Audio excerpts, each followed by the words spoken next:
हर रोज एक नई कहानी देखने के लिए चैनल को सब्सक्राइब करें और बेल आइकन दबाना ना भूलें। सरला अपनी बहू महिमा को बुलाने के लिए उसके कमरे में जा ही रही होती है कि तभी सरला का पैर फिसल जाता है और वो गिर जाती है। सरला की गिरने की आवाज सुनकर महिमा वहाँ आती है और बोलती है, अरे माँ जी, ये गिरने की आवाज कहाँ से आई? आप ठीक तो है ना? कुछ सामान टूट गया क्या? अरे यहाँ पानी गिरा हुआ था इसलिए पैर फिसल गया। यहाँ पानी किसने गिराया? मैं गिर गई। आए मेरी कमर, उठा अब। खड़ी खड़ी देख क्या रही है? माँ जी, भगवान ने आपको अच्छी खासी आंखें दी हुई हैं, तो देखकर चला करो ना। कहीं भी गिरती पड़ती रहती हो। मेरा ही काम बढ़ा दिया ना आपने। मैंने क्या तेरा काम बढ़ा दिया? मैं तो गिर गई हूँ और ऊपर से मुझे उठाने के बजाय सुना रही है। माँ जी, सुनाऊं नहीं तो और क्या करूं? इतना तो छोटे बच्चे भी जानते हैं कि आंखें खोलकर चलो।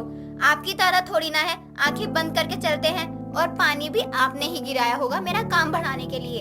अच्छा, तेरा मतलब है कि मैंने खुद ही पानी गिराया और अब मैं जानबूझकर गिर गई। कुछ भी हो सकता है, हम कुछ बोल थोड़ी ना सकते हैं। आपने पानी नहीं गिराया होता तो आप मेरे कमरे की तरफ क्यों आती?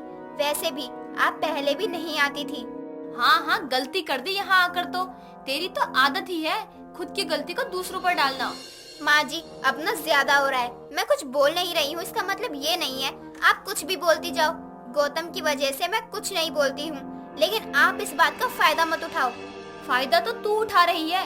गौतम बेचारा मना कर रहा था शादी करने के लिए, लेकिन ना जाने फिर भी क्या सोचकर मैंने तेरी शादी उससे करवा दी। आए दिन कोई ना कोई कलेश ही करती है।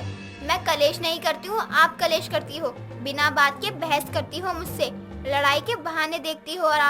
और आप मुझे बोल रही हो, पहले खुद को तो सुधारो।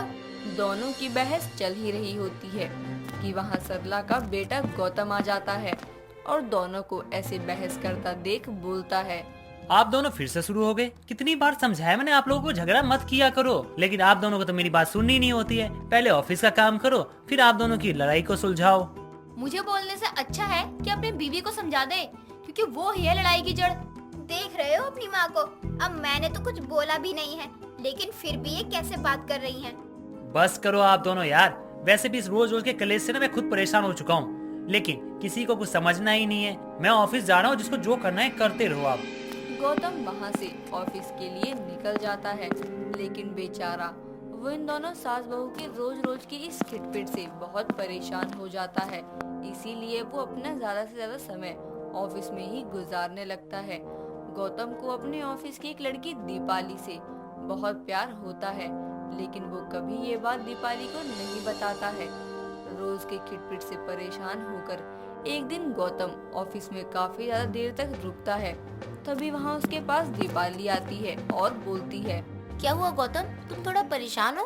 कोई बात है तो मुझे बता सकते हो तुम। अब तुम्हें मैं अपनी कौन कौन सी परेशानी बताऊं, और हो भी क्या जाएगा बताने से। देखो गौतम, मैंने आज तक जो तुम्हें कभी नहीं बोला, लेकिन मैं तुम्हें काफी पसंद करती हूँ, इसलिए यहाँ तुमसे पूछने आई। लेकिन तुम नहीं बताना चाहते तो कोई बात नहीं। अगर लगे कि मुझसे बात करनी चाहिए तो बता देना, मैं हूँ तुम्हारे साथ, ठीक है ना? क्या तुम मुझे पसंद करती हो? लेकिन अभी तक तुमने मुझे कुछ बताया क्यों नहीं था? मुझे लगा कि तुम मुझे पसंद नहीं करते हो, तो ये सोचकर मैं हर बार चुप हो जाती थी, लेकिन आज तुम्हें परेशानी में देखकर रहा ही नहीं गया और आ गई तुम्हारे पास। दीपाली की बात सुनने के बाद गौतम भी उसे अपने दिल की बात बता देता है, जिसके बाद दोनों ही काफी समय तक घर के बाहर ही कहीं मिला करते थे। कुछ दिनों बाद गौतम हिम्मत करके दीपाली को अपने घर ले जाता है। वहाँ अपनी माँ और बीवी को बुलाता है और उन दोनों को दीपाली से मिलवाते हुए कहता है, ये दीपाली है, हम दोनों एक दूसरे से बहुत प्यार करते हैं। मुझे पता है अभी आप दोनों को बहुत गुस्सा आ रहा होगा, लेकिन मैं अब और झूठ नहीं बोल सकता।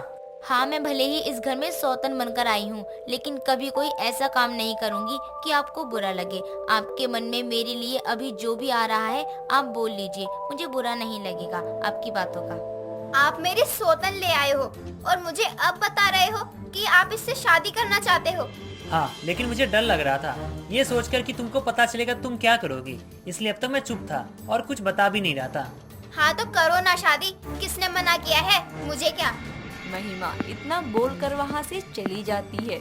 जो महिमा बिना बात के भी लड़ाई करने के लिए खड़ी रहती थी, वो इतनी बड़ी बात पता चलने पर भी कुछ नहीं बोलती। ये देखकर सबके मुंह खुले के खुले रह जाते हैं। अब दीपाली भी उसी घर में सबके साथ ही रहने लग गई थी। कुछ दिनों बाद महिमा ने सबके लिए खाना बनाया होता है और सब खाने बैठ जाते हैं। खाने में नमक कुछ ज्यादा ही हो जाता है, जिसे खाकर सबके मुंह बन जाते हैं और गौतम बोलता है, महिमा ये क्या खाना बनाया तुमने? नमक इतना ज्यादा कर दिया तुमने, खाने लायक भी नहीं है। तो क्या हुआ, इतना भी नमक नहीं है जितना तू बोल रहा है। माँ ये क्या हो गया आपको? आप तो महिमा को सुनाने के बहाने ढूंढती रहती थी और अब उसकी तरफदारी कर रही हो। महिमा की सौतन के शुभ कदम का नतीजा है क्या ये? तुझे उससे क्या? बहू, इतना भी नमक नहीं है। जिसे नमक ज्यादा लग रहा हो वो खाना खुद बनाकर खा ले। यहाँ महिमा को बोलने की जरूरत नहीं है। सरला अब अपनी बहू के खिलाफ कुछ भी सुनने को राजी नहीं थी और न ही अब महिमा अपनी सास से लड़ाई करती। ये बदलाव का कोई कारण नहीं था, बल्कि महिमा की सौतन के शुभ कदम ही थे, क्योंकि जब से वो इस घर में आई थी तब से ये दोनों सास बहू के बीच दोस्ती हो गई थी। दोनों की आपस में काफी अच्छे से बनने लगती है। कुछ दिनों बाद महिमा को अचानक से चक्कर आ जाते हैं और वो गिर जाती है और सब उसे हॉस्पिटल लेकर जाते हैं। वहाँ डॉक्टर महिमा का चेकअप करने के बाद सबको बताते हुए बोलते हैं, बधाई हो महिमा, माँ बनने वाली है और आपके घर एक छोटा सा मेहमान आने वाला है। क्या मैं माँ बनने वाली हूँ? माँ जी, आपने सुना, मैं माँ बनने वाली हूँ। ये तो सच में चमत्कार ही हो गया। जिसकी उम्मीद हम छोड़ चुके थे वो हो गया। डॉक्टर साहब, मेरी बहू तो कभी माँ नहीं बन सकती थी, तो अब कैसे?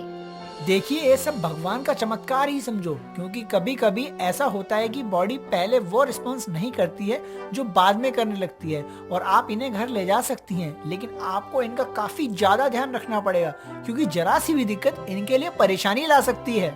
जी उसकी आप फिक्र मत करो, हम है ना, हम सभी महिमा का बहुत ध्यान रखेंगे। महिमा की माँ बनने की खुशखबरी से घर में सब खुश हो जाते हैं और सभी महिमा की सेवा में लग जाते हैं। गौतम भी जब देखो महिमा के आगे पीछे ही घूमता रहता है। गौतम महिमा का ध्यान रखने के चक्कर में दीपाली को बिल्कुल ही भूल जाता है। ये सब दीपाली को भी बिल्कुल अच्छा नहीं लगता है, पर ये सब ज्यादा होने लगता है तो दीपाली घर जाने की सोचती है और सबको जाकर बोलती है, मैं इस घर से जा रही हूँ। मुझे लगा था कि गौतम मुझसे प्यार करते हैं, लेकिन शायद वो भटक गए थे। अब जब उन्हें पता चला कि उनका बच्चा आने वाला है, इसलिए वो अब मुझे भूल ही गए हैं। तो अब यहाँ मेरा क्या ही काम। नहीं दीपाली, ऐसा नहीं है, मैं तुम्हें भूला नहीं हूँ और न ही भूल सकता हूँ। गौतम रहने दो, मैं समझ गई हूँ। अब कोई सफाई देने की जरूरत नहीं है। तुम खुश हो और खुश रहो। दीपाली, तुम कहीं नहीं जाओगी। माँ जी, ये शायद मेरी सौतन के शुभ कदमों का नतीजा है कि आज मैं माँ बनने वाली हूँ। माँ बनने की खुशी ले रही हूँ, वरना तो हम सब ने हार ही मान ली थी ना। हाँ, मुझे भी यही लगता है। जब से तेरी सौतन आई है तब से हम दोनों की तकरार भी खत्म हो गई है। हाँ, और अब तुम चली जाओगी तो फिर कुछ ऐसा हो जाए जो हम नहीं चाहते हैं। मुझे तुमसे जरा भी परेशानी नहीं है। हाँ, मैं मानती हूँ अभी गौतम का ध्यान मेरी तरफ है, लेकिन वो तुम्हें सच में बहुत प्यार करता है। हाँ दीपाली, अब मान भी जाओ, खुद महिमा तुम्हें रोक रही है। महिमा और सरला की बात सुनकर दीपाली भी मान जाती है और वहाँ रुक जाती है और उसके बाद वो सब एक परिवार की तरह ही रहते हैं। दोस्तों, अगर आपको ये कहानी पसंद आई तो इसे लाइक करें, शेयर करें और कमेंट करके बताएं कि कहानी में आपको सबसे अच्छा क्या लगा।